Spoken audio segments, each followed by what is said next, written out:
Liga da Escrita, episódio 10, número do Messi. Tem que ser especial hoje, hein? Messi, vários craques, né? Vários craques, mas sei que você gosta muito do Lionel, então citei ele. E se você não sabe quem é Messi... Não, você sabe. Mas se você não sabe ainda porque o nome aqui é Liga da Escrita, é porque é uma referência ao que eu falei aqui antes, a Liga da Justiça. Afinal, acreditamos profundamente que escrever é sim um superpoder que te permite persuadir, encantar, emocionar, vender, se apaixonar, entre outras coisas. Muito especial o episódio de hoje, porque a gente fala da escrita, e até para você entender que a escrita tem várias vertentes, você tem a pegada um pouco mais da escrita voltada para a parte de persuasão, tem aí uma interseção muito forte com marketing digital, vendas. No meu caso é muito voltado para livros, escrita de livros e como virar best-seller. Embora sejam caminhos não idênticos, tem interseções. E a gente compilou aqui num trabalho até bem interessante, né? Quais foram as perguntas que nossas audiências fazem em comum. Eu vou agora usar o gatilho mental da antecipação, que eu aprendi aqui com o mestre deles. Vou falar quais são os temas que vamos abordar nessas perguntas e, claro, depois responderemos cada uma delas. Pergunta 1, não tinha como ser outra, né? Como vencer o bloqueio criativo? Se você e eu ganhássemos dinheiro cada vez que escutamos essa pergunta, estaríamos, obviamente, bilionários. Pergunta 2. Como vai soltar todas? Não solto. Calma, deixa a antecipação no ar. Então, a minha ideia era soltar todas e depois responder todas pra galera falar, não, então vou ficar pra escutar, mas é melhor não revelar. Não vamos revelar, só sei que a pergunta número... Faremos 5 perguntas. E tem uma extra. E tem uma extra que é a melhor de todas. Não, a extra é brincadeira. Essa extra teve que entrar porque... Você vai falar mesmo? Vou. Tá bom. Então...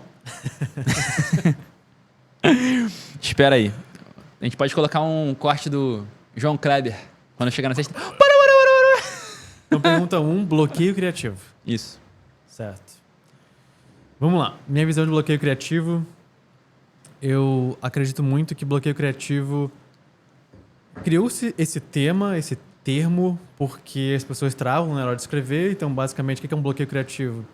É você pegar um caderno, é você olhar para uma página em branco e não sai nada, você trava. O que eu escrevo? Sobre o que eu escrevo? Será que a minha ideia é boa? Só que isso, na verdade, são 2 problemas. O bloqueio criativo, na minha visão, ele não existe para um escritor bem preparado. Assim como um jogador. A gente começou falando de Messi, Neymar, Mbappé, enfim, vários outros. Imagina se eles tivessem um bloqueio de não entrar em campo. Isso não existe. Eles precisam estar ali no campo sempre que eles precisam performar. Logo, por que isso acontece com um escritor? E eu te digo 2 motivos. O primeiro dele tem a ver com ele próprio. O auto-julgamento. Ele não acredita que o que ele escreve é bom, que a ideia dele é boa, ele tem um medo de um julgamento externo das pessoas, logo ele se trava. A primeira palavra que ele escreve errado, no corretor ortográfico aparece sublinhado em vermelho, e aí ele trava. Então tem muito mais a ver com o fator dele se julgar do que necessariamente do texto dele chegar no momento de travar. E o segundo motivo, na minha visão, é a falta de uma estruturação. E acho que a gente, por ser um pouco mais metódico na escrita, a gente não sai escrevendo sem uma estrutura, sem ter pensado minimamente numa ideia. E para isso que o rascunho é tão importante, né? Que ele é um momento de você não se julgar, de você se permitir escrever qualquer coisa, digamos assim, para na revisão você poder lapidar melhor o texto. Tá? Eu tô bem curioso para saber a tua pergunta, depois a tua resposta, e aí eu complemento um pouquinho mais depois sobre isso. E tem até aquela tua dica de ouro, que é você desabilitar o corretor ortográfico, né? Quando... Aí evita, né, o julgamento do vermelhinho aparecendo. Aquela linha vermelha te lembra dos gols que você perdeu, dos tocos que você tomou, dos fracassos que... Ela é muito opressora, né? Então, deixa ela de lado no começo, depois você revisa. Exato. Show. Cara, eu achei que você ia falar assim, bloqueio criativo, ele não existe. É isso. Acabou. Porque ele não existe, de fato. Mas a minha dica é bem pragmática, assim, eu vou aqui acessar todo minha alma metódica para responder. Para mim, bloqueio criativo é um mito inventado por autores e autoras pouco preparados que escrevem demais em um dia e esgotam o estoque de ideias. Bloqueio criativo é um mito inventado por autores e autoras amadores e amadoras que escrevem muito em um dia e, consequentemente, esgotam o estoque de ideias. Como quando criança tinha aquela caixinha amarela da Garoto, de bombons, e toda criança comeu ela inteira numa noite e depois ficou traumatizada porque passou mal. Se comesse uma por dia, não dava nada. Podia comer até hoje, né? Então, o que eu te sugiro é o seguinte: uma página por dia. Mas não é só uma página por dia. O que eu te sugiro de maneira mais concreta é, antes de começar a sua página única por dia, cara, você, com essa carcaça maravilhosa, essa camisa verde, em mim ficou larga. No homem, não sobra nada. Você aquece. Ele é P. Você aquece antes de fazer o teu Bulgarian Squat, né? Né? Você aquece. Sim, senão você vai se machucar, não vai conseguir. E muitas vezes o bloqueio não é emocional, ele é físico. Porque você escreve com os dedos, né? Então, meu conselho, antes de você começar a escrever, é você escrever qualquer coisa em 5 minutos que vai te dar um ar de realização. Seja caneta, seja computador. Seja computador. Pode ser parabéns pra você, pode ser o Pai Nosso, pode ser a música da sua banda favorita.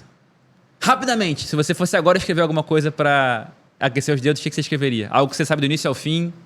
Do início ao fim, eu tava pensando em permita-se. Eu escrevi um texto sobre se permitir justamente escrever lixo para depois transformar o lixo num luxo.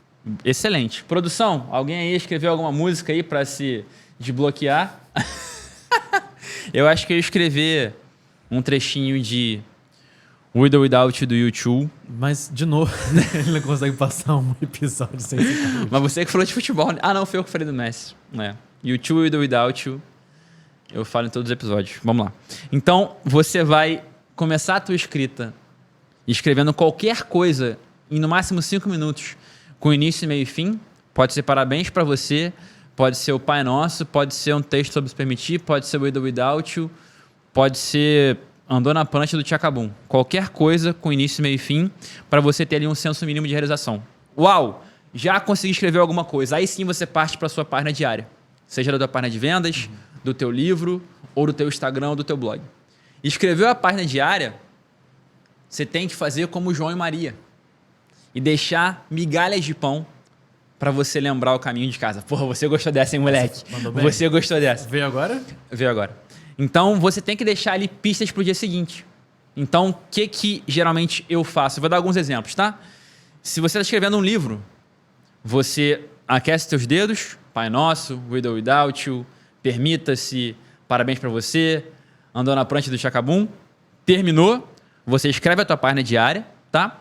Depois da página diária, você deixa algumas pistas pro dia seguinte. Se for um livro, você deixa pistas de qual vai ser a próxima página ou o próximo capítulo. Se for um post no Instagram, você lista algumas ideias. Se for eventualmente uma página de vendas, você lista ali qual é o próximo gatilho mental que você vai trabalhar ou qual é a próxima etapa da sequência que você tem no teu template de página de vendas. Então, resumindo, cara, é basicamente aquecer os dedos, escrever uma página por dia e deixar pistas para o dia seguinte. Se você fizer isso, você nunca vai parar. Porque você sempre vai ter novas ideias, sempre vai ter ali um movimento antes de escrever e não vai ter segunda, terça, quarta, quinta. Todo dia vai ser dia. Essa é a minha dica principal sobre bloqueio criativo, que vai te fazer perceber que ele não existe.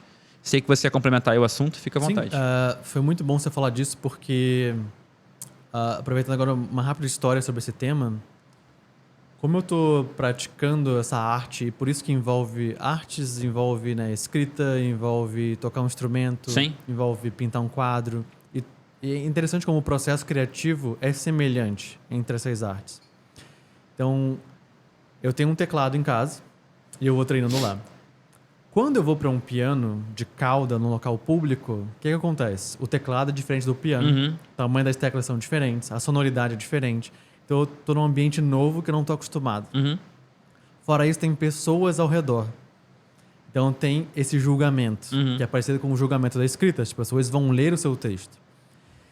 E é impressionante, mesmo sabendo tocar algumas músicas, na hora, a minha cabeça tende a querer ir para um caminho, para uma página em branco. Tipo, travei. O que eu faço? Meu Deus do céu. Só que a sua dica vai muito de encontro ao que eu procuro fazer nesses momentos, em que vai bater um certo nervosismo ali na hora. procurar tocar músicas que eu já, digamos, domino, Sim. que eu tenho, que são mais fáceis. Sim, Para sim, depois ir para músicas que eu tô terminando de tirar e são um pouco mais complexas. Então foi fundamental para poder ter mais naturalidade, tocar em público e conseguir desenvolver melhor ali essa arte. E é legal ver como é que as artes se encontram, né, cara? Tocar uma música, escrever um texto. Fantástico. Cara, a segunda questão aqui mais presente, eu acho que no mundo aí cada vez mais conectado, ela é de fato muito importante de ser tratada, que é a seguinte, pergunta ou talvez até uma exclamação, uma reclamação, que é: não consigo focar na hora de escrever. Vem notificação, vem mãe, namorada, vem telefone. O que você fala para essa pessoa que tem aí essa reclamação? Cada pessoa vai ter um processo, né, na hora de escrever. E é legal a gente até falar sobre isso aqui, mas eu, por exemplo, eu não consigo escrever, assim, literalmente de porta aberta e com janela aberta. Passa um mosquito na minha frente e já era. Eu sou a pessoa que tem que estar de fone, ouvindo uma música geralmente ambiente, alguma música clássica. Eu tenho que estar presente no momento. Num computador, geralmente não escrevo à mão. Então é quase um processo, uma rotina mesmo para chegar lá e escrever para não me distrair. Porque, não sei para você, mas para mim é muito fácil se distrair. Então algumas pessoas podem olhar para mim como alguém muito metódico, muito concentrado, muito focado, mas eu preciso ser. Se eu não for, eu não consigo. Eu me distraio muito fácil. É coisa de... Eu já, numa mentoria, uma vez eu parei a mentoria, galera, segurei 1 minuto e fui correndo atrás de um mosquito com meu chinelo para até matar ele. Eu nem conseguia tocar a mentoria. Que é o barulho, é a distração, que são pensamentos que eu preciso ter ali muito organizados. Então, assim, de distração, tem vezes que eu desligo a internet para escrever ultra focado, sem qualquer notificação, sem qualquer interrupção. Engraçado que um momento muito bom para escrever, eu já fiz isso algumas vezes, é pegando voos longos, de 3 horas para cima.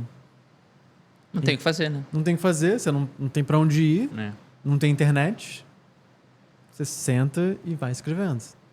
Então, acho que o controle da distração tem que ser ativo. Você precisa saber que as coisas vão te distrair e tentar minimizar essas influências externas. Começar com uma cena engraçada, talvez um momento que eu mais gosto do meu dia. Gosto muito de escrever, escrevo pela manhã. Em alguns dias a Gabi já acordou, outros ela tá acordando. Às vezes ela acorda, vem, senta no meu colo e me dá um abraço. Aí, tipo assim, eu fico uns 5 minutinhos assim sem escrever e de repente eu faço aqui assim, ó. Envolvo ela com o braço e fico aqui escrevendo, olhando aqui pra tela em volta dela. Esse momento é muito nosso, assim. Ela até postou um vídeo recentemente, ela lá dançando, eu escrevendo, aí de repente eu olho pra trás. Então, por que eu falei isso, assim? Tem um tom de brincadeira, mas até o Stephen King fala um pouco isso, assim, que eu acho que o teu método ele é ótimo, o teu, Henrique. Eu, Arnaldo, acho isso, né? Não foi o Stephen King que falou isso, mas acho que ele concordaria. Porque ele fala que você tem que ter um método, mas também não pode ser muito rebuscado, senão ele vai te intimidar. E tem até um trecho sobre a escrita que o Stephen King fala que ele comprou uma estante lá para escrever, lindona, e que ele ficou intimidado com a estante e não conseguiu escrever. Então, assim, eu acho que tem que ter um método sim, mas um método funcional que não vai te intimidar. E eu já exagerei no meu método. Já foi, assim, demais. Até eu me preparar para a escrita, eu estava cansado já. Né? E acho que ritual matinal é um pouco parecido, né? Ritual matinal eu sou muito fã, faço pra caramba meditação, mas também, assim, tem a galera que faz um ritual que depois de acabar, eu quero descansar. Já tá 10 da noite. Pois é. Então, acho que tanto com o ritual matinal quanto com a escrita, tem que ter sim um ritual, mas que te potencialize, que não te intimide ou te canse. A minha dica é muito pragmática. Eu uso um aplicativo que eu acho que você conhece, chamado Focusrite. A tela fica preta e a letrinha verde, para quem curte Matrix. Inclusive Eu não sabia que você escrevia assim. É nesse editor.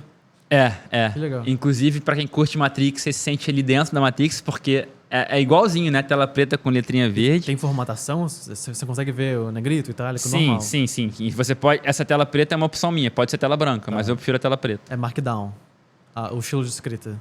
que você quer dizer com Markdown? Eu devia saber isso? Markdown é um formato .md, que é um formato que você consegue transmitir textos de um aplicativo para outro sem perder a essência da formatação. Sim, com certeza.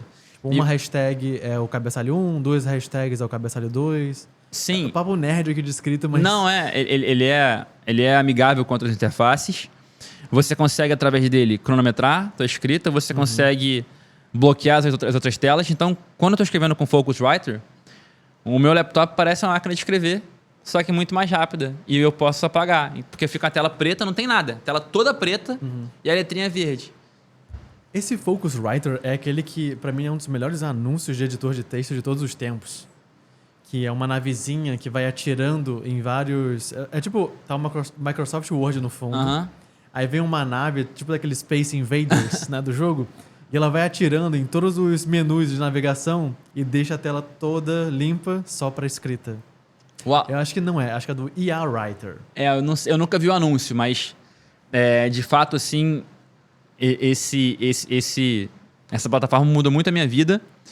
Mas eu digo mais, assim, quando eu vou escrever um livro muito longo, ela já não é tão prática. Então, eu acho que você tem que entender, como eu falei, né? De novo, a mesa do Stephen King, muito chique. Não pode ser rebuscado a nível de atrapalhar.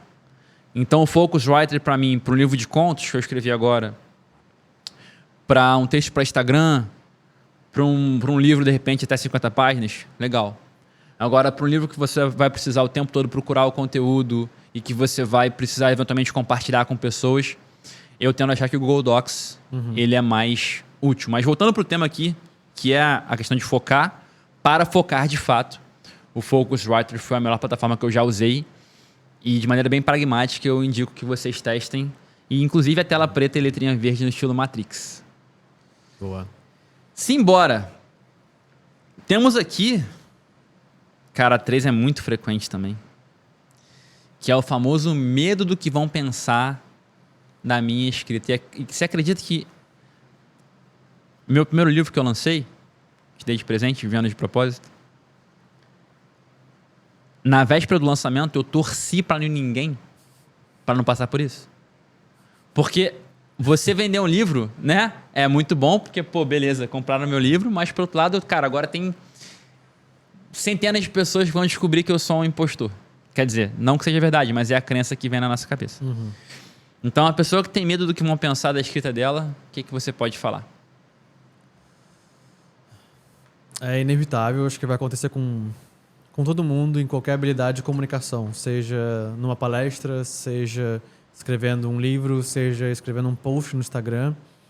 Esse pensamento ele vai vir num âmbito de insegurança própria, porque é algo novo, não sei como vão reagir, logo novo é perigoso, quase como o Homem das Cavernas, né? Tipo, sair da caverna é perigoso, pode ter um leão ali me esperando. E aí, conforme você vai aos poucos se expondo, a opinião das pessoas vai se tornando algo mais natural. À medida que você também vai escrevendo mais e mais e mais, né, praticando, você vai ganhando confiança no seu tom, na sua palavra, nas suas habilidades de escrever, na sua autoconfiança, a ponto de saber distinguir o que é um comentário que é construtivo. Às vezes você vai receber críticas que são extremamente construtivas, e o que é um hater que está num dia ruim, só está ali para infernizar a tua vida, mas é muito mais sobre ele do que sobre você. Então, acho que no início, para muita gente, é difícil distinguir uma coisa da outra. E conforme o tempo e prática, você vai conseguindo meio que se blindar desse pensamento de é sobre mim, é o meu texto, meu Deus. Eu adorei como você começou, né? Porque a dica aqui não é, não tenha medo, porque não tem como, né? Você vai ter medo, acho que a dica é como ir mesmo com o medo. E é interessante, estamos aqui conversando um dia depois que eu lancei meu primeiro livro de ficção. Aí você pode pensar, né? Pô, o cara já lançou 3 livros best-sellers, ele ensina pessoas a escrever. Cara, livro de ficção é uma outra coisa, né? Um outro universo. Eu fiquei com bastante medo nesse lançamento. E a dica só pode ser vai com medo mesmo. Vai com medo mesmo é, obviamente, muito abstrato. Vou ser um pouquinho mais específico. Você deu exemplo muito bom do Messi, do MAP. Eu vou aqui usar outra profissão como referência. Médicos. Você vai ter médico que vai acordar um dia depois de uma noite mal dormida, dormiu de mau jeito, pô, tá chovendo, tá trânsito, e ele talvez, na natureza dele, fosse, putz, cara, eu queria muito ficar em casa hoje. Mas ele não tem o direito de não trabalhar porque tem uma vida ali que depende dele. E eu queria que você, escritor, tratasse seu ofício com a mesma seriedade, porque você pode salvar vidas com a sua escrita. Imagina que você passou por dores, você, Henrique, passou, eu passei, você passou por dores, e hoje o seu relato sobre essas dores pode salvar uma vida. Você pode fazer com que pessoas não sofram o que você sofreu. Então, se você tem medo, me desculpa, vai com medo mesmo, porque não é sobre você, mas sobre quem está aí fora e pode ser salvo, salva, a partir do seu relato. E assim, é igual uma montanha-russa, né? Esses dias eu tava... Foi a primeira vez que eu... Pela primeira vez que eu tava numa montanha-russa que tinham 2 loops, seguido de um terceiro loop, que é um meio loop em curva. E, cara, eu olhei, o nome da montanha-russa é tipo Demon. Tipo, demônio. Eu olhei algumas pessoas na fila desistindo. Caceta. Só que eu tava indo com meu irmão. E ele já tinha ido nessa montanha-russa.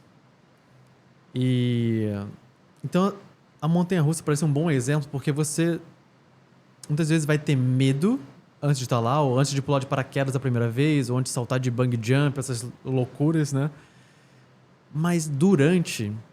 Eu lembro que, sim, durante... Quando o cara falou, olha, tem mais 2 vagas disponíveis. E aí tava eu e meu irmão, a gente, opa... Party of two, aí a gente meio que foi na frente, sentou, aquele 1 minuto ali de tensão, de ai meu Deus, tipo, o que tá vindo? E eu juro, quando deu a primeira descida, acabou. É presença pura, né? O medo é antecipação. É. Naquele momento era diversão pura. Eu fiquei, desculpa o carioquês aqui, 1 minuto inteiro da montanha-russa gritando, foda pra caralho! Gritando assim, minha garganta saiu horrível no final, porque eu tava gritando de tanta emoção, de tão bom que era. Então eu vejo que o medo tem isso, né? O medo é uma antecipação de algo que você não conhece. Sem dúvida. Então, acho que quando a pessoa publica, ela toma essa coragem, e a gente sempre vai ter medo de alguma coisa ou de outra, mas de ter essa coragem de ir com medo mesmo faz muito sentido, porque a gente vê, nossa, eu tinha medo disso. E o exemplo com o teu irmão também não é muito diferente do meu, porque você foi muito por ele, eu acho, né? Sabia que ele gostava e acabou que você curtiu. Então, sobre a escrita é isso. Não é sobre você. Vai com medo mesmo, porque o teu relato pode salvar vidas. E se pode, você não tem direito de privar ninguém do seu antídoto. Cara, relacionado aqui, essa dor, mas é o seguinte, não tenho ideia suficiente. Se eu escrever hoje, eu não vou conseguir voltar amanhã, porque pode ser que amanhã eu não saiba o que escrever. Uhum. De onde vem essas ideias? Como é que faz para ter um estoque ali coeso e saber escolher as melhores de maneira sustentável? O que você diz para quem tem essa dor aqui? Hoje em dia é estranho, né, essa dor de não tenho ideia, porque a dor deveria ser tenho tantas muitas ideias que eu não consigo colocar em ordem de prioridade, né? Sobre o que eu vou escrever, sobre o que eu vou falar. Então, a falta de boas ideias, acho que de novo cai nesse balde da insegurança. Uhum. Da falta de confiança sobre, será que essa ideia é boa? Será que é ruim? E a pessoa meio que vai se travando. E muitas vezes você não sabe se a sua ideia é boa ou ruim. Essa é a verdade. Você vai saber quando você publicar e as pessoas vão comentar. Vão dar positivo, vão dar negativo. Tipo gladiador, né? Positivo, negativo. E alguns dos textos que eu jurava que eram meus melhores textos floparam, fracassaram. Não tive lá uma grande audiência. E outros que eu... Não é possível. Eu escrevi isso aqui em 3 minutos, publiquei e centenas de milhares de pessoas foram alcançadas. É difícil saber previamente se é bom, se é ruim. Mas uma ideia, ela necessita de repertório. Querendo ou não, uma ideia ela não nasce do nada. Tudo que a gente vive hoje é uma melhoria do que a gente já viu no passado. Então, eu gosto muito, não me lembro exatamente qual livro falou isso, mas que Star Wars foi extremamente inovador na época, mas de forma bem simples, é um faroeste no espaço. Hitmakers, da Eric Thompson. Hitmakers, esse é bom, hein? Muito bom. E esse é pouco conhecido. É. Esse é um livro pouco conhecido, É muito bom. cara. Ele também fala sobre como algumas obras de arte, né, se tornaram tão famosas e outras da mesma época que, em teoria, poderiam, não Sim. se tornaram. Sim. E às vezes é um mero acaso, às vezes uma sorte. Bem interessante esse livro. Então, as ideias precisam vir de algo anterior. E esse algo anterior é o que a gente chama na escrita de repertório. Esse repertório pode ser texto, pode ser áudio, pode ser vídeo. Então, hoje, se você, escritor, não tem uma anotação, você não tem o costume de ter um banco de ideias, faça isso agora. Porque tudo que você ouve de interessante, você merece anotar. E por que eu digo isso? Porque o que é interessante para mim, às vezes não é para você. Mas a escrita, ela se torna interessante porque você se interessa pelo assunto. Se eu não tivesse interesse pelo assunto e escrevesse, eu poderia escrever algo razoável. Mas como eu sou muito interessado por aquele assunto, sei lá, futebol, Messi, eu vou escrever com tanta paixão que quem tá lendo vai perceber. Nossa, ele trouxe uma visão diferente, trouxe uma visão profunda sobre um tema. Então é importante a gente anotar tudo que interessa a gente, mesmo que seja a coisa mais estranha e bizarra do mundo, porque sempre vai ter alguém que vai ler com muita paixão o que você escreveu. E esse repertório, ele só tende a aumentar com o tempo. Sem dúvida. Walt Whitman, um autor famoso americano, fala que um escritor é uma pessoa qualquer, a diferença é que ele nota e anota. Bonito, né? Legal? Boa. Um escritor é uma pessoa qualquer, a diferença é que ele nota e anota. Por que eu digo isso, cara? Acho que depende muito da sua atitude para com o mundo. E aí eu te faço um exercício aqui, te proponho um exercício. Vai no mercado, amanhã, e leva um bloquinho e fala, cara, eu vou escrever um texto a partir do que eu vi no mercado. Eu garanto que você vai conseguir, né? A tua experiência no mercado vai ser diferente. Porque, claro, é um pouco mais óbvio, eu acho, você ter ideias a partir de livros, filmes, seriados, podcasts. Mas mercado, uma conversa com a tua avó, cara. Tua avó viu o mundo. Eu lembro que quando minha avózinha estava viva, eu ia na casa dela e falava assim, vó, qual invenção para você foi mais disruptiva? Olha que pergunta maneira. Não, é sério. Com quantos anos? É recente? Não, há pouco tempo. Antes dela falecer. Ela faleceu em 2020. E eu perguntava, vó, como é que era o cinema na tua época? E aí você transforma uma conversa com a avó que às vezes é tipo assim, poxa, vó, tá sol hoje, né? Não sei o quê, não sei o quê. É uma coisa interessantíssima, né? Então, acho que é muito um exercício do escritor a tratar tudo como fonte de conteúdo. Uma ida ao mercado, uma conversa com a sua avó e, claro, sobretudo filmes, séries, né? E eu já falei dessa história, a Gabi tá aqui agora, tá de prova. Eu vou muito no cinema esperando que o filme seja uma resposta para o que eu tô sentindo. Ele sempre é.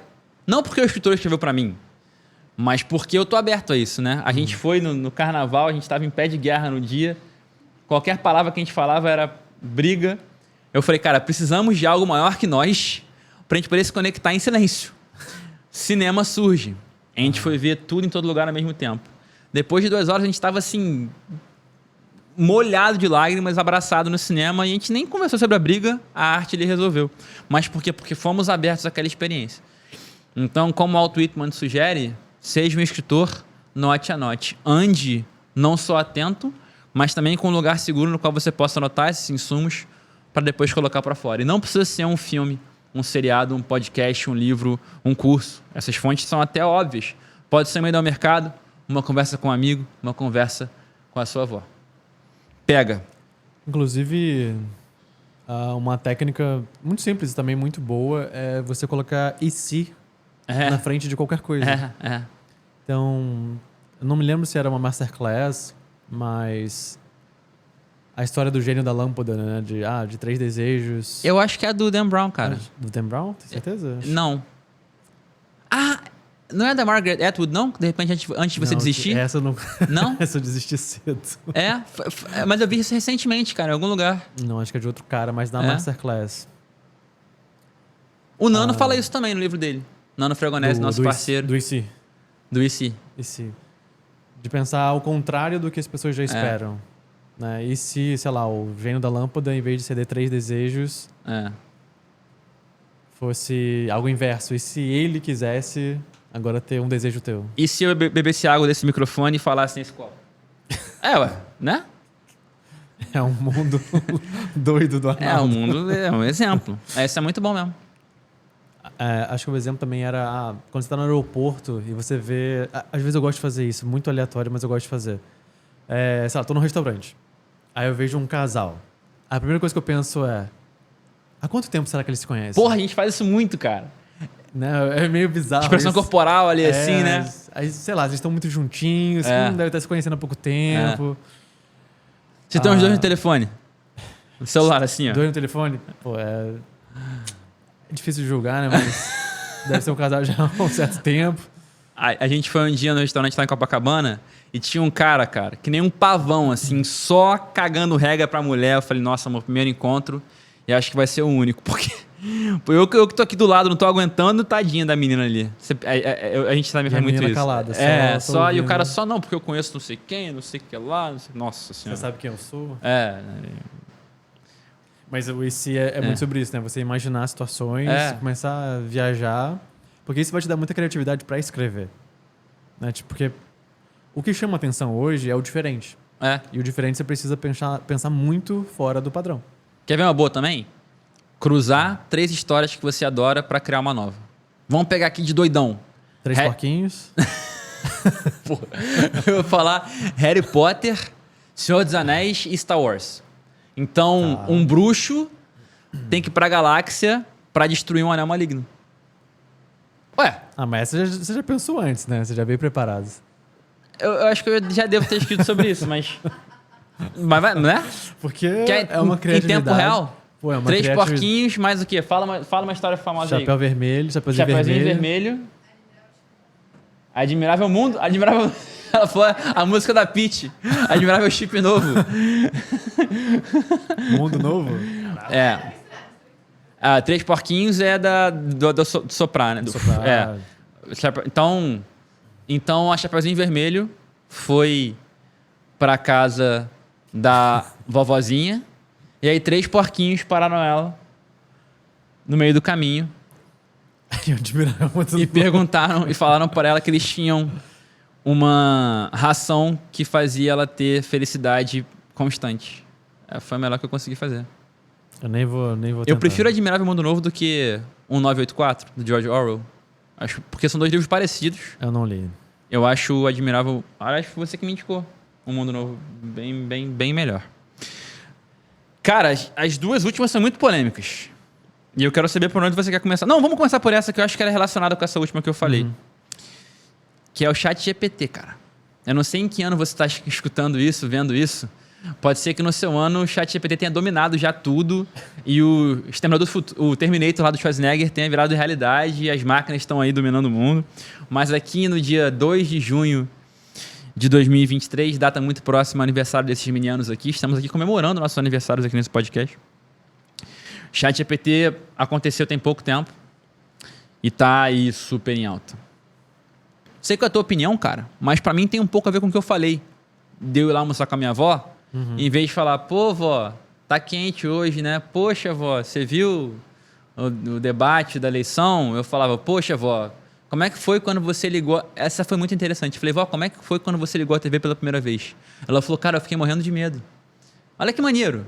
Fiquei morrendo de medo e, poxa, lá no nosso prédio, o meu pai pegou uma televisão muito antes das pessoas, então a gente reunia os vizinhos em casa para ver televisão. Olha que incrível, cara, você saber disso. Imagético, né? Você já fica imaginando. Para mim, o ChatGPT, ele é uma metáfora da vida. Vai prosperar quem souber fazer boas perguntas. Tem uma amiga minha, a Mariana, que ela tá criando um universo de ficção com o ChatGPT. Olha o que ela fez.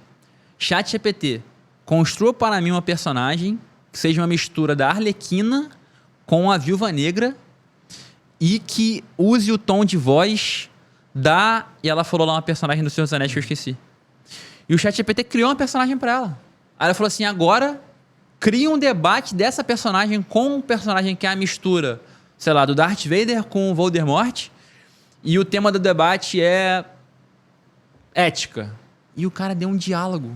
Agora reescreva esse diálogo como se fosse o Stephen King escrevendo. E ele fez isso, cara.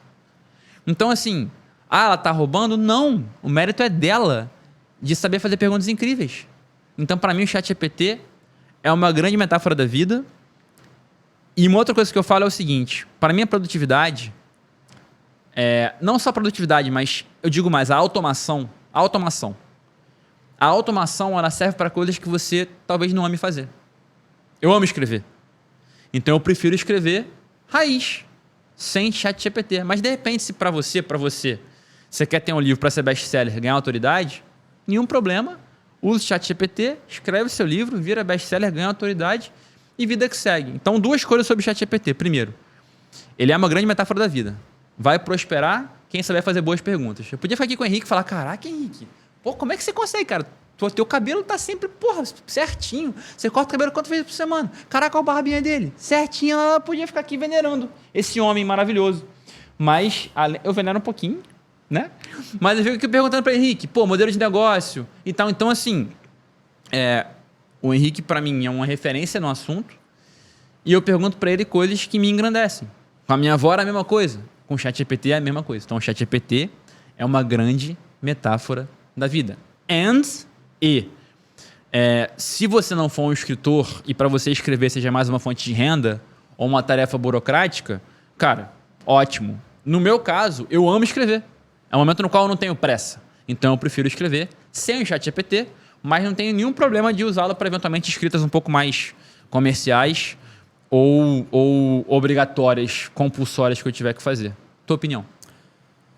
Para mim, o ChatGPT, ele precisa muito da singularidade, ou seja, das experiências que cada um viveu para saber fazer a pergunta diferente para ele.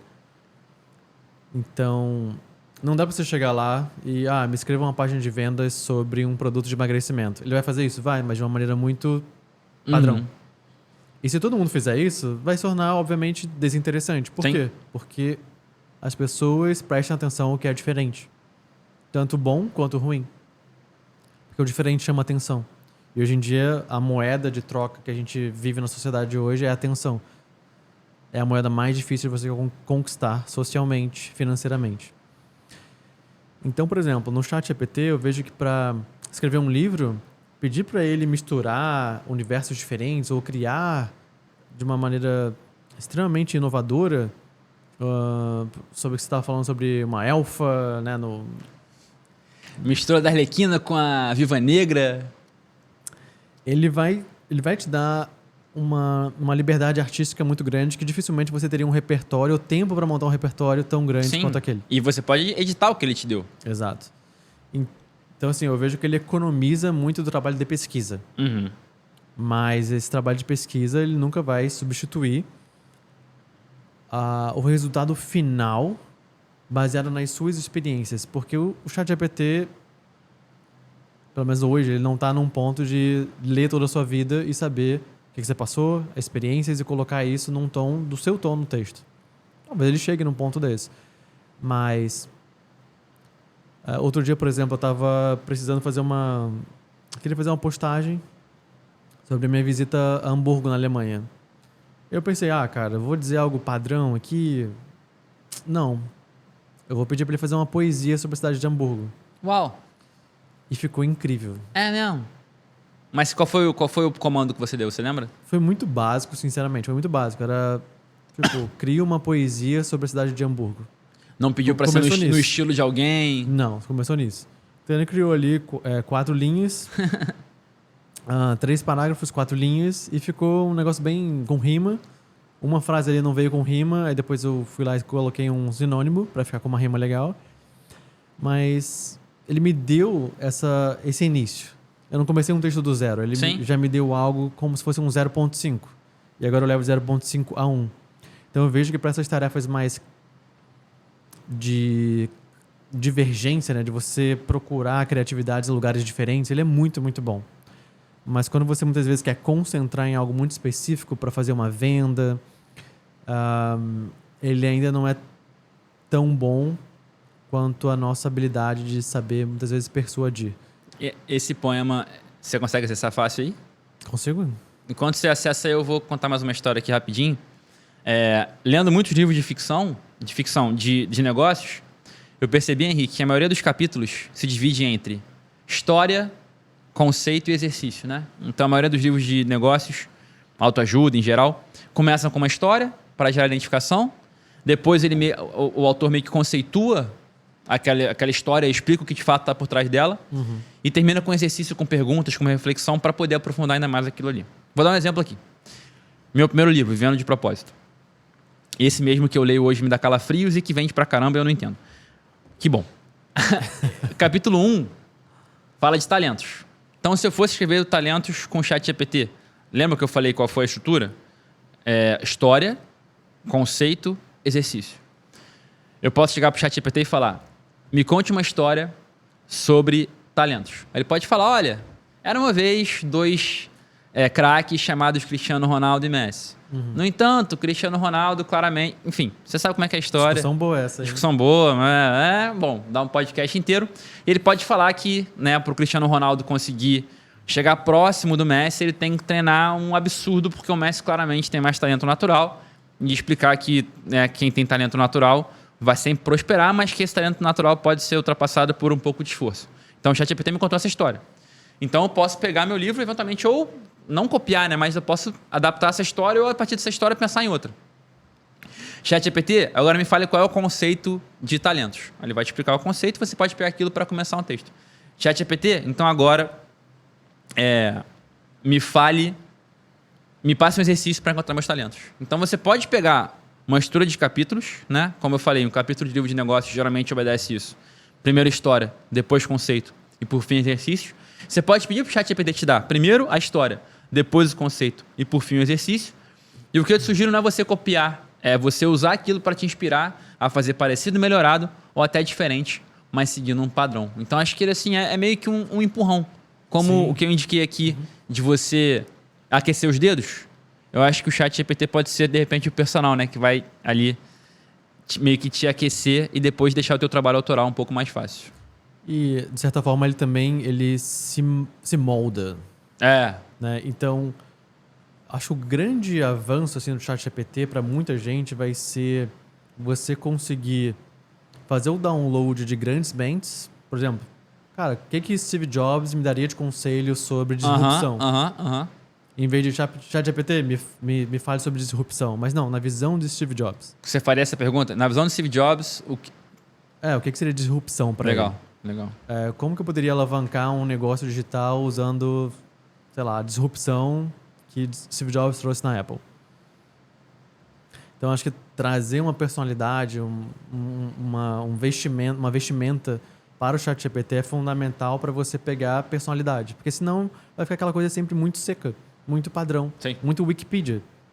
Né? Que traz uma informação, quase como se fosse algo muito de uma biblioteca, mas imagine que você pudesse ter essa personalidade no ChatGPT. O que Da Vinci diria sobre criatividade? Sim. O que Steve Jobs daria sobre disrupção? Como é que o Tim Ferriss contaria... Como é que o Tim Ferriss explicaria o que é talentos, por exemplo? Né? O que são talentos? Imagina, você poder ter mentores nesse nível, pagando, sei lá, centavos de dólares. Fantástico. Poesia? Poesia. Com pouquíssima alteração. Ficou assim. Hamburgo, cidade dos rios e canais, que abraça o mar e a terra com igual beleza. Seus portos movimentados são vitais, e sua arquitetura é uma riqueza. As luzes noturnas se refletem na água, e as pessoas passeiam sem pressa. Hamburgo é uma cidade que acolhe e abraça, deixando seus visitantes imersos como numa peça. Seus jardins e parques são um encanto, sua história é rica e fascinante. Hamburgo, cidade do norte, que encanta e inspira a todo instante. Nada mal, né? É surreal, né, cara? E você pediu só isso. Me escreve uma poesia sobre Hamburgo. Esse foi o prompt. Uau. É um prompt bem simples, né? E aí você depois deu uma editadinha e show. Pô, maravilhoso. E legal também você abrir com a galera. Uma discussão aqui. O quanto você acha que um ChatGPT influencia no trabalho de um escritor? Você acha que dificulta o mercado de trabalho, deles conseguirem prestarem mais serviços, do mercado se desenvolver para a escrita? Você acha que mais ajuda, mais atrapalha? É um meio termo? A gente falou isso no programa anterior, número 9, que quando eu vi o Henrique na internet, eu falei, cara, que bom. O cara já chegou onde eu quero chegar, então eu posso perguntar para ele qual é o caminho. Minha visão tende a ser abundante. Eu acho que o ChatGPT abre espaço para muita gente. O que eu acho que pode acontecer eventualmente, até estava falando com um amigo meu que trabalha com direitos autorais, ter algum tipo de regulação que vai falar, olha, esse livro foi escrito com ChatGPT e esse não. Ele até falou que estão desenvolvendo uma inteligência artificial para perceber quando tem ou não ChatGPT.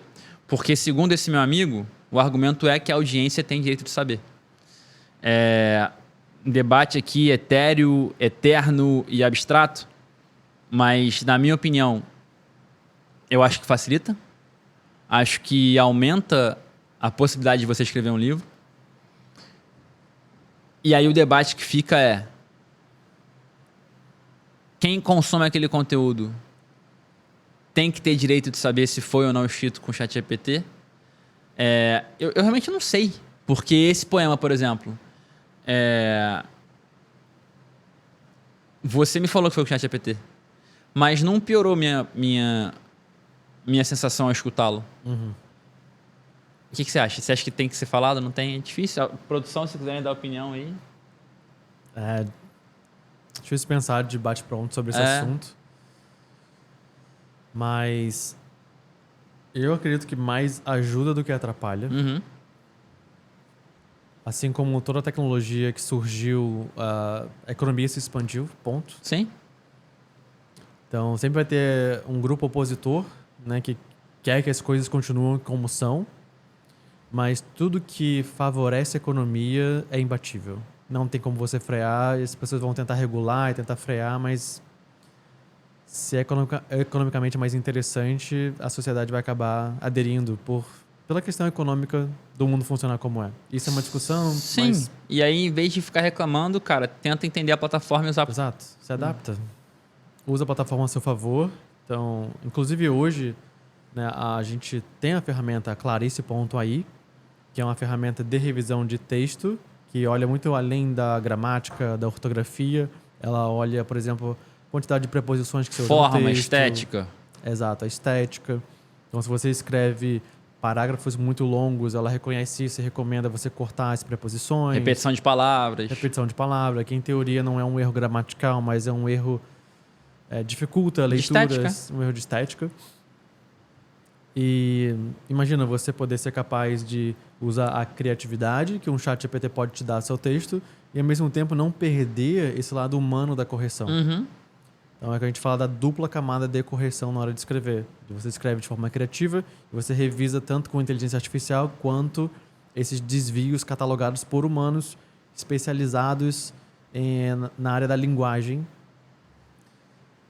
E essa poesia foi gerada por lá, na Clarice.ai. Então, eu acredito que só tende a favorecer o mercado.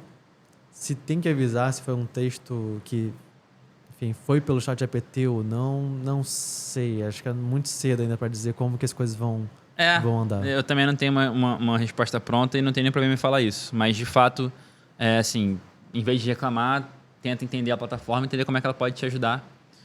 Porque ela pode de várias maneiras, talvez maneiras que a gente nem saiba ainda. E você que está vendo esse podcast em 2030 tá rindo da nossa cara porque o negócio já ficou muito melhor.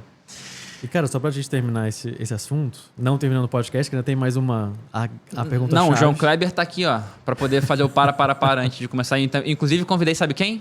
Mestre Oliver. Tá. Todo mundo sabe quem é Mestre Oliver aqui, né? Olha lá. Não. Pô, cara, era educativo. Educativo. Posso imitar rapidinho? Vai lá, fica à vontade. Boa noite, auditório. Boa noite, João. Só queria falar a todos que isso aqui é meu trabalho. Eu sou pago pra seduzir. Não, moleque, olha sério. Era carioca? Pois é, eu não sei. Boa pergunta, mas essa entrada é demais, né? Boa noite. Eu só queria falar que isso aqui é meu trabalho. Eu sou pago para seduzir. Mestre Oliver, onde você quer. Será que eu consigo escrever um texto no chat GPT simulando Mestre Oliver? Tenta aí. A produção, tenta aí o chat GPT e fala assim, por favor, como seria uma cantada do Oliver do teste de fidelidade? Vê se sai alguma coisa. Por favor, façam isso por mim, por favor. Até o final do programa saberemos. A gente saberá. Mas acho que assim como, se a gente for pensar também, até mesmo em, talvez não doenças graves, mas, pô, você tá com uma dor ou algo mais saúde mental, tem inúmeras técnicas para você tratar aquilo. Sim. E acho que vale muito a pena aquela metáfora, né, de depende qual lobo você quer alimentar, o lobo, digamos, do mal ou do bem. Se aquilo te faz bem, continua alimentando. Então, se o ChatGPT te ajuda a escrever textos melhores, continua alimentando isso. Enquanto se você notar que a sociedade como um todo está se tornando pior por causa do ChatGPT, provavelmente vai ter alguma regulação, provavelmente vão intervir nisso. Mas se você teve um e-book que você leu sobre e ele foi escrito usando o ChatGPT, tá tudo bem. Se ele te faz bem, se ele te faz bem, te tá tudo educou. bem. Esse é um tema bom para podcast, a gente falar sobre como é que a gente usa a rede social, né? Como é que a gente impõe limites. Isso é interessante, porque Instagram, né? A gente tem essa discussão, o quanto te faz bem, o quanto te faz mal. Vou deixar para privacidade. Vou deixar para um próximo. Quer imitar o João Kleber? Quer que eu imite? Imitação não é comigo. Lembra quando ele botava um cachecolzinho e tinha uma bengalinha, né? Muito engraçado.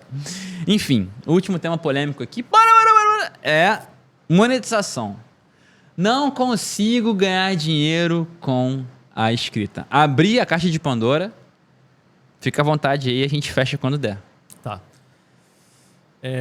Vamos falar sobre prestação de serviço da escrita, até puxando o gancho do ChatGPT. Que algumas pessoas acham que, então quem presta serviço de escrita vai sumir porque o ChatGPT já consegue fazer esse trabalho. É assim, eu concordo 10% com esse argumento. Eu acredito que qualquer trabalho que seja muito fácil de replicar, alguma automação em algum dia na vida vai, sim, tomar esse espaço. Mas, que nem você falou, o ChatGPT ele não funciona sozinho sem um prompt. Sim. Sem o quê? Sem um input, sem uma intervenção do usuário fazendo a pergunta certa. E aquele conteúdo tem que ser colocado em algum lugar e tem que ter uma audiência, né? Então, o escritor que não pensa de forma criativa, que vai querer usar um exemplo muito, digamos assim, jornalístico sobre, cara, isso aqui você encontra no Wikipedia, isso aqui você encontra fácil no Google, dificilmente ele vai ter espaço no futuro desse mercado. Mas um escritor que ele naturalmente já consegue conectar ideias que parecem não estar correlacionadas, um escritor que consegue entender da psicologia humana, porque isso tem tudo a ver com persuasão, tem tudo a ver com o que é uma boa ideia, como é que as pessoas vão se sentir com essa palavra, é um sentimento negativo ou positivo daquela palavra. Ele sempre vai continuar tendo espaço. Inclusive, ele pode ser mais importante no nosso futuro do que outros. Porque, vamos lá, ChatGPT você precisa escrever para ele te dar uma resposta. Que outra profissão, senão o escritor, é a melhor profissão para fazer isso? Pois é. Que melhor interpreta palavras e sentimentos para uma máquina conseguir tentar replicar um ser humano. Então, eu só vejo como um mercado abundante em que só os 10% que fazem o básico do básico do básico, aquela coisa cartesiana ensinada numa escola, por exemplo, vão continuar tendo essa limitação de conseguir empregabilidade. Olha que interessante. Uma dica... E aí isso tem muito a ver com monetização, né? Porque você pode, na escrita, empreender e ter clientes também corporativos, digamos. Eu tenho alguns clientes corporativos e a minha ideia, voltando um pouco para o tema do episódio passado, para poder ali me organizar financeiramente, é que meus clientes corporativos paguem os boletos e o meu empreendimento seja o lucro. Eu tenho uma cliente, olha que trabalho gostoso. Eu escrevo roteiros de vídeos de 30 segundos para que ela eduque o time dela de faxineiras a respeito de soft skills em Nova York. E eu escrevo em inglês e em espanhol. E aí eu fiz para ela esses scripts, fiz primeiro em inglês para ela entender e gravei vídeos para ela falar, para mostrar para ela que cabia em 30 segundos. E aí, cara, Nova York, né? Aquele negócio Times Money, ela falou: gostei, você agora também vai gravar pra gente. Então, meu trabalho é esse em inglês e espanhol. Fantástico. Eu fazendo pra ela scripts, com medo assim, ai meu Deus, se eu usar o ChatGPT, se ela vai descobrir e tal. Aí ela falou: Arnaldo, por que você não usa o ChatGPT? Ela me deu esse conselho, né? E assim, eu ainda tenho que usar o comando pro ChatGPT. Aí eu vou dar só um exemplo. Para pegar aqui um tema de soft skills. Comunicação não violenta.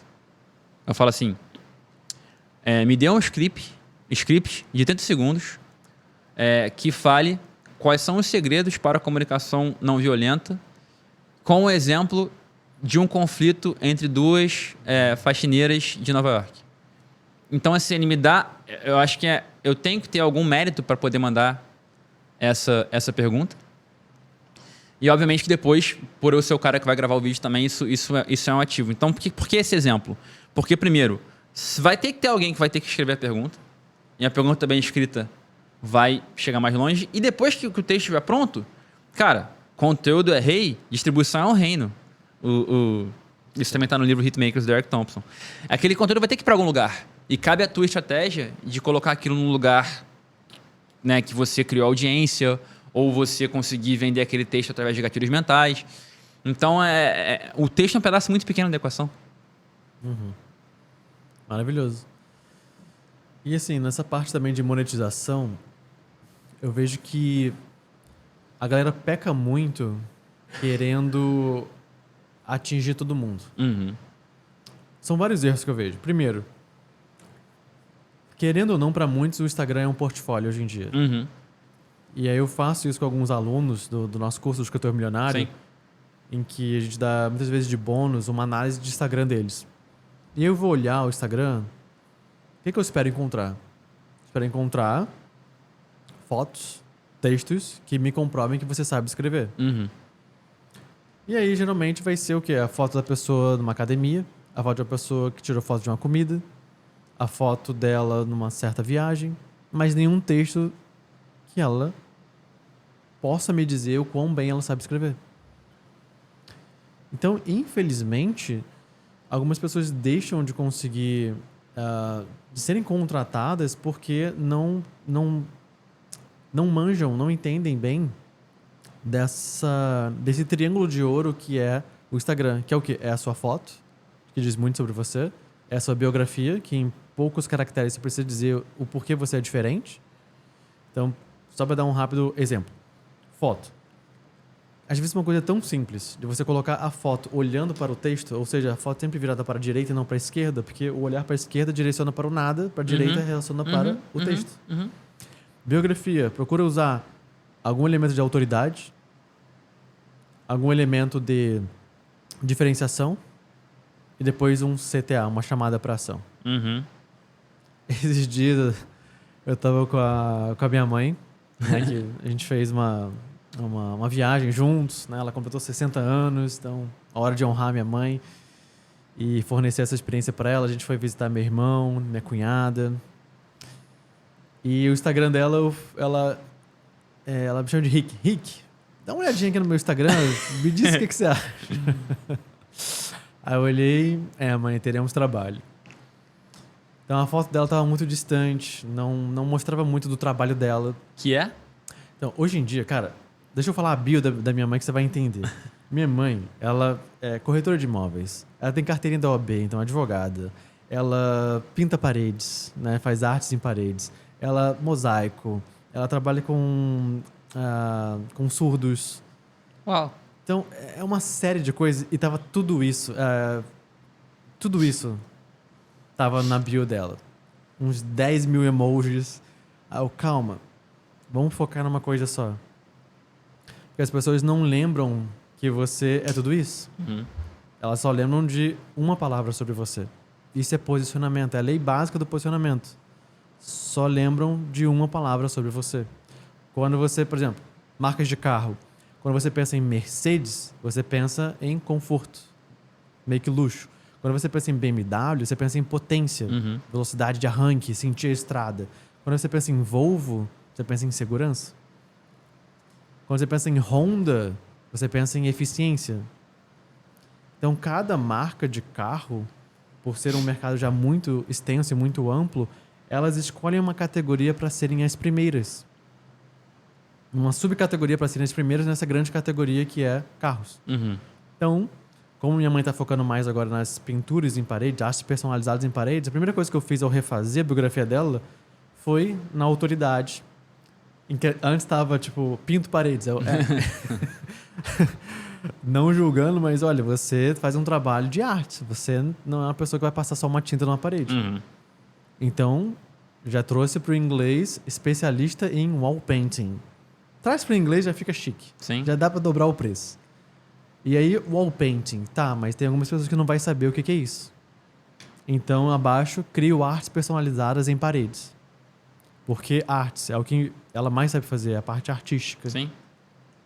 E aí no CTA, né, agora o terceiro elemento, o CTA, como ela não sabe muito bem cobrar, e ela é aquela pessoa que faz muito de graça, e as pessoas ficam muitas vezes se aproveitando disso, dela ser muito boazinha, se eu não me engano eu coloquei mais ou menos assim, me chame no privado, faça um orçamento e devido ao seu ambiente. Usando lá os 3 elementos, né?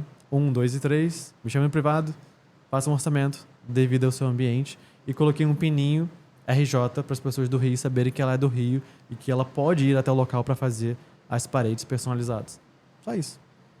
Tirei aquela confusão toda de um monte de emoji, de um monte de coisa que ela fazia e foquei numa coisa só.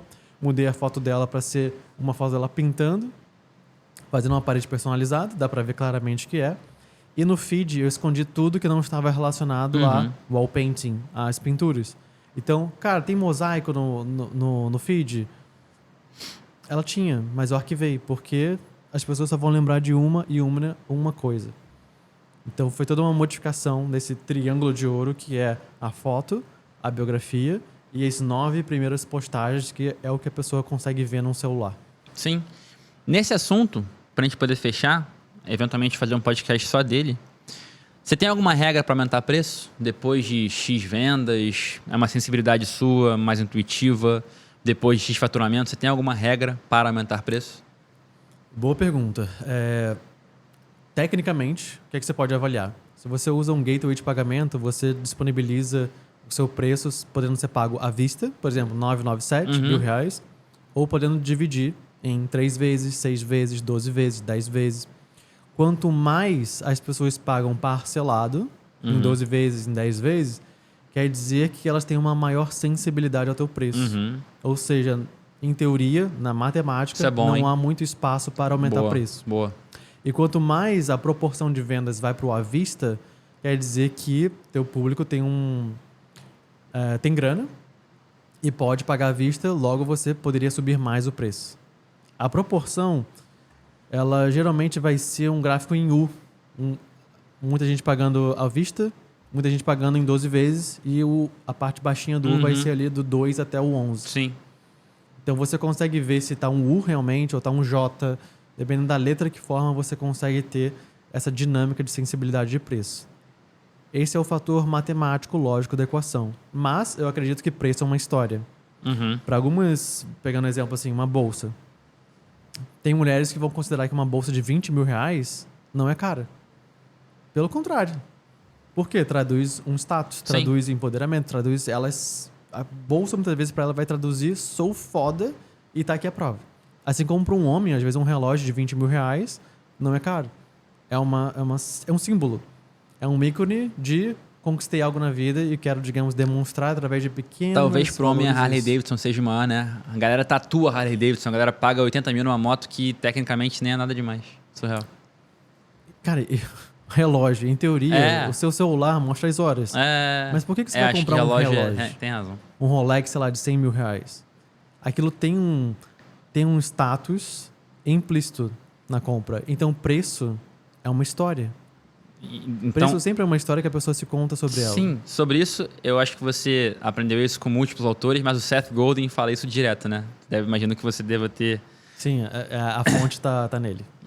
Para mim, o Seth Godin, eu leio o nome dele como Seth God-in. Ele tem Deus dentro. Porque ele é muito bizarro. Preço é uma história. Recentemente, eu estava fazendo também muito inspirado na tua jornada. A minha mentoria tinha um preço e no dia do workshop ela tinha um preço diferente.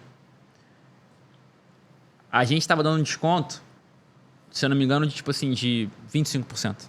A gente falou, cara, a gente está honrando muito pouco a nossa audiência do workshop. Tem que ser maior. Então a gente aumentou o preço cheio da mentoria e colocou o preço da mentoria no dia do workshop mais caro também, só que agora metade do preço cheio. Não sei se ficou claro o que eu falei.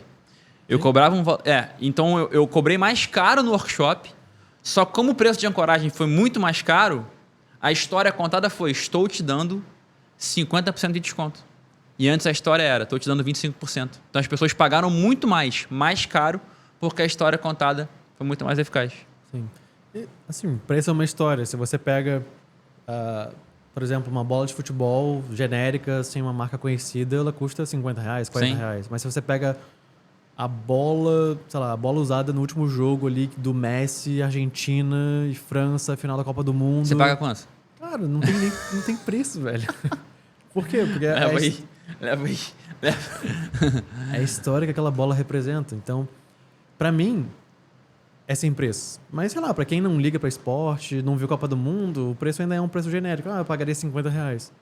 Por isso que o preço, quando você sobe muito o preço, você precisa pescar em um aquário diferente. Sim.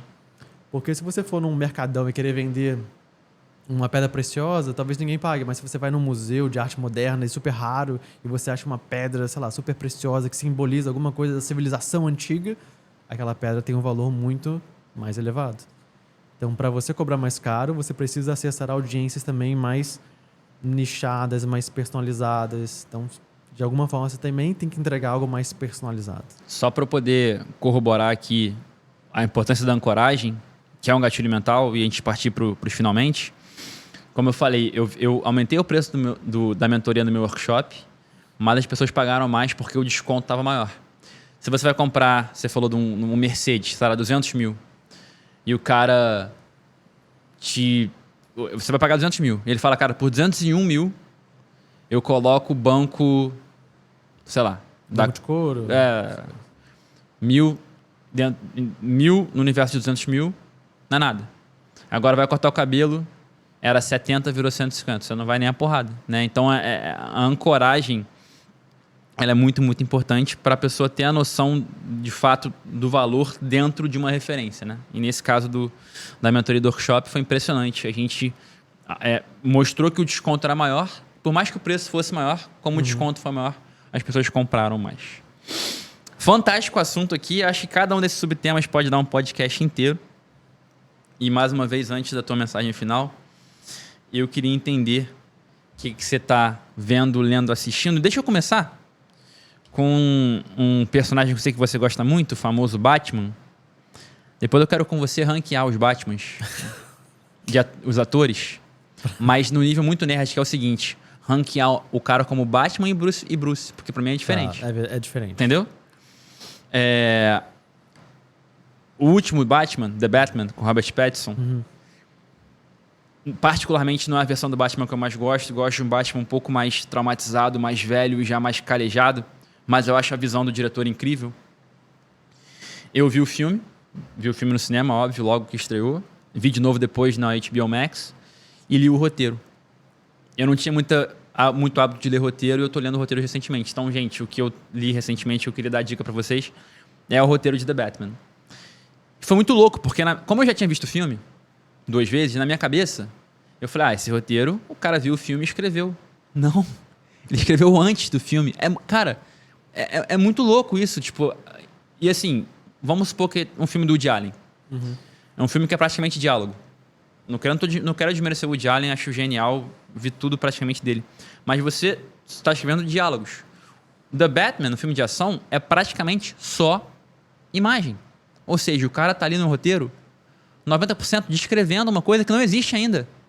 Você entendeu o que eu tô falando? Eu li o roteiro do The Batman e falei, cara, peraí, isso aqui foi escrito antes do filme ser feito. E o filme foi feito perfeitamente de acordo com aquilo. Então, você que gosta de cinema, cara, lê o roteiro dos filmes que você gosta, você vai pirar a cabeça de perceber que aquilo foi feito antes do filme. E como que alguma pessoa genial teve aquela criatividade de conseguir escrever imagem. O que pra mim é fantástico. Acho que esse é o ponto, né? Que é a escrita imagética, né? Que no roteiro... não é o que o personagem disse para um pro outro, mas ele abriu a gaveta e cara, pegou aquilo. Impressionante. É isso que você tá falando do roteiro ser tão detalhado nesse ponto, né? Não, impressionante. E não sei se você já leu roteiros. Não, e é fiel. O roteiro, assim, obviamente vai ser, mas você sabe se o roteiro foi modificado, o diretor pegou o roteiro, não, isso aqui não vai ficar legal visualmente, vou adaptar. O roteiro, ele só não é 100% fiel porque algumas cenas foram cortadas, mas o livro ele é assinado pelo Matt Reeves, que é o diretor. Então é o roteiro original do The Batman. Inclusive, legal. o livro começa com uma entrevista do Matt Reeves explicando as predileções dele. Né? Eu queria um Bruce Wayne ainda pouco confortável com a roupa do Batman. Tanto é que no filme ele pouco aparece como Bruce Wayne também, porque ele Ainda bem, né? Porque aquele Bruce Wayne ali, pra mim, pelo amor de Deus. Então, é um bom debate, mas você vê que ele não fica muito à vontade na luz do dia. Ele é quase como um morcego, assim, sabe? De novo, não é a versão que eu mais gosto, mas eu acho a visão do diretor muito interessante, até porque ela é inédita perante o que já tinha sido feito. Então, isso é que eu tenho visto. Não sei se você quer compartilhar alguma coisa nesse universo. É uma discussão boa, assim, mas acho que de Bruce Wayne, o que eu mais gosto, pegando os 3 filmes na trilogia do Nolan e esse último, The Batman, de Bruce Wayne, o meu favorito é o primeiro, Batman Begins. Que é o conflito, é o início do conflito, é ele se descobrindo, é ele procurando entender melhor seus traumas e curando seus traumas, escolhendo a vestimenta para poder ser algo dele transpor o medo que os outros colocavam. Mas em termos de Batman, eu gosto muito do The Batman. Interessante Pra mim, isso, ele né? é muito convincente. Ele Interessante. É muito real. Então, o Bruce Wayne que você gosta muito pouco é o Batman que você mais gosta. Interessante. E olha que legal, você trouxe o Batman Begins. Não sei se você percebeu isso. São 2 Bruce Wayne naquele filme. E na trilogia do Nolan inteira. O Christian Bale, ele é fantástico porque ele faz 3 personagens. Que é o Batman de verdade, o Bruce Wayne de verdade, que só o Alfred conhece. Aham. Que é aquele cara, traumatizado e altruísta e generoso. O Playboy, que é um personagem que ele veste pra ninguém imaginar que ele é o Batman. E o Batman. Então são 3 personagens. Já o do Robert Pattinson não tem o Playboy, porque ele ainda é um jovem ali meio traumatizado que ainda não criou essa persona. Então isso é muito interessante. E voltando um pouco pro Batman Begins, pra gente poder amarrar isso com a escrita e eu deixar você finalizar com o teu recado final, ele tem muito a ver com o que eu falei sobre a questão 3, que é o medo do que vão pensar, né? O que o Bruce Wayne fez no Batman Begins? Ele pegou o medo que ele sentiu e usou aquilo para poder colocar medo nos vilões. Então, ele usou a dor dele em prol do bem. Você, escritor, pode pegar uma dor que você sentiu e escrever sobre ela para que outras pessoas não passem o que você passou. Dica. Dito isso, recado final, considerações, dancinha, desafio, o que você... Recado final, acho que eu vou pegar mais a parte de monetização. Da mesma forma que preço é uma história, não adianta você se colocar de uma maneira muito generalizada de sou um escritor e querer mandar, por exemplo, inbox para um monte de gente no Instagram vendendo seu serviço. Cara, isso não funciona. É você como se fosse um soldado na guerra atirando para tudo quanto é lado. Você precisa ser o quê? Um sniper. Uma pessoa que tem foco. Então é muito mais fácil você conseguir empregabilidade se caracterizando como, por exemplo, um escritor na área de finanças e entrando em contato com pessoas de finanças, do que sendo um escritor que escreve sobre tudo e tenta vender seu trabalho para todo mundo. Então, quanto mais nichado, ultra nichado você é, quanto mais especialista você é em algo, mais fácil você consegue trabalho. Porque as pessoas entendem melhor que o seu trabalho foi feito para elas. Da mesma forma que uma bolsa da Louis Vuitton de 20 mil reais foi feita para um público específico e não para todo mundo. Porque quando você tenta agradar todo mundo, você não agrada ninguém. Então, especialização, ultra nichado, tende a favorecer muito você conseguir vender seu serviço de escrita. Perfeito. E meu recado final tem muito a ver com o que a gente está fazendo aqui. Inclusive, saiu o Mestre Oliver aí, no ChatGPT, vocês tentaram fazer isso? Depois a gente tenta e revela para vocês. Eu penso num negócio aqui. Se você pudesse usar... Essa pergunta tem a ver com o meu recado final. Se vocês quiserem também responder, eu quero escutar. Se você pudesse pedir pro ChatGPT mudar o final de um filme, qual seria? Quanto você pensa aí? Podem pensar aí também. Eu tava com... Uma série mudaria. Aí ficou fácil, né? Ficou fácil. Eu tava com o filme na cabeça, mas eu esqueci agora qual era o final. Peraí. Bom, eu vou lembrar, mas antes, eu queria falar um pouquinho pra vocês sobre a dica final. Ela tem a ver com esse episódio, mas com todos, na verdade. Eu tenho um set de valores na minha vida que eu sigo de maneira quase que militar há muito tempo. 2, sobretudo, para mim, que são muito relacionados, que é aprender e contribuir, né? Você, como é que é? Você cresce para poder entregar, né? Você aumenta o seu valor interno para entregar valor para fora. Então, poxa, eu estou aprendendo com o Henrique para poder compartilhar esse conteúdo com a minha audiência. Então, 2 valores para mim que são inegociáveis é aprendizado e contribuição, ou crescimento e serviço, chame como quiser. Cara, mas tem um terceirinho que eu vinha... Eu estava cego para ele, que potencializa muito esses outros 2, que é a diversão. E acho que você tem reparado isso, dessa transformação, e desde que a gente se conhece, eu tenho tentado colocar uma pitadinha de diversão em tudo que eu faço, o que torna os 2 outros valores, crescimento e contribuição, muito mais sustentáveis. Por isso o Batman, por isso o ChatGPT, por isso o Mestre Oliver. E hoje foi muito isso. E vocês todos têm muito a ver com isso. Obrigado. Qual série que você mudaria o final com o ChatGPT? Game of Thrones, claro. Não tem nem discussão. Qual seria o prompt que você mandaria? Muda o final dessa bosta. Tipo, Respeite seus fãs. respeite a história. Tipo, coloca Jon Snow pra ter pelo menos uma luta com o Rei da Noite. Só isso. Pelo menos só isso. Não teve, né? Tem muito a ver com o Masterclass do Dan Brown, que o Dan Brown fala: no começo de qualquer história você promete coisas pra tua audiência, você tem que cumprir. E que um personagem muito odiado nunca deve morrer por um acaso, tipo uma pedra caindo em cima. Tipo, despicou uma pedra, morreu. Isso Tem que ser acontece. algo muito mais... no penúltimo episódio, né? Aquele que a Daenerys vai lá e queima tudo. Parece tipo que a promoção... Queima de estoque! Blum! Queimou tudo, acabou. Eu mudaria também o final de Lost. E aí, o que eu falaria pro ChatGPT, se o ChatGPT fosse o J.J. Abrams, que é o diretor de Lost, eu falaria: cumpra as promessas que você fez para sua audiência, né? Explique o que é a ilha, como é que acontece a viagem no tempo, entre outras coisas. E sobre o ChatGPT, a última fala aqui. Esses dias eu tava com um grupo de amigos, empreendedores, a gente tava na Chapada dos Veadeiros, ali umas 2 horas, 3 horas de Brasília. E a gente tava à noite, ao redor de uma fogueira, tomando um vinho. E pensamos, por que não usar o ChatGPT para criar as melhores perguntas para causar compartilhamentos super interessantes? E aí pedimos, ChatGPT, nos dê aqui uma lista de 10 perguntas pra gente fazer ao redor da fogueira. E, cara, foi incrível. Fala uma pergunta aí que surgiu. Uma pergunta foi, por exemplo, o que você... Estou tentando lembrar exatamente qual foi a pergunta, que foi bem impactante, mas... Porque foram várias, assim. Mas uma delas era... algo que não era sobre vergonha, mas era o que você... Qual é uma opinião muito impopular sua? Uau. Que todo mundo, digamos, critica, mas que pra você é verdade, é quase uma verdade absoluta. Isso daí rendeu muita discussão. Imagino. Sobre liberdade de escolha. E aquilo ali foi profundo. Vamos, de repente, fazer algo parecido com o episódio Nosso Futuro, mas vamos deixar essa antecipação aí pra galera. Irmão, mais uma vez, obrigado pela tua presença aí. Galera de casa aí, obrigado pela audiência. Como eu sempre falo, se esse episódio fez sentido pra você, compartilhe com quem você ama, curta, coloca nas suas redes sociais.